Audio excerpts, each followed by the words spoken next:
be in school and who shouldn't.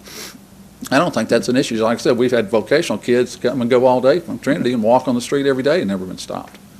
You know, it's probably only when they look suspicious. You know, if a guy's opening a car and looking both ways, you know, I think he should be asked, you know, why are you looking both ways when you're opening your car? And so I don't think those people are going to be impacted at all. I worry about the safety of their kids. You know, when that kid that cussed out that teacher, what if he's at the half-price bookstore and he walks out and bumps into one of these homeschool kids that's going up there? You think he'll say, excuse me?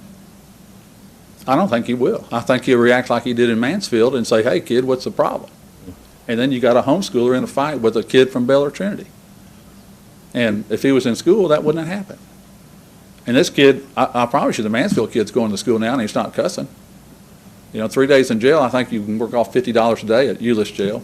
So he probably worked off his $180 fine, and he's learned his lesson, and he won't do it anymore. But it took probably a ticket to do that. I mean, you could counsel him and tell him not to, but that's not going to solve these kids. That doesn't solve the problem. You know, if AEP solved the problem, we wouldn't have AEP, our alternative school. If that's, you know, the punitive D-Hall works, you know, we'd have a perfect school, no one ever get in trouble. But, you know, those are over and over and over, and it doesn't work a lot. You got to. And the kids know. They are so smart nowadays. They know when they can do it, just like our drug dogs. You know, that's a preventative measure. They know not to bring it to school. We still have the drug dogs. I mean, you can take a Chihuahua now around. It doesn't make any difference.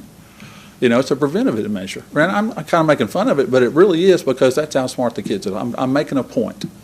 And if we had the rule, you probably won't have anybody coming into here and causing any problem. Or drinking, cutting school in the spring and say, let's go have a beer or two, and then they're driving on our streets drunk. And that could harm any of us. And they're good kids. And they're, you know, kids make mistakes. Every level of kid makes a mistake.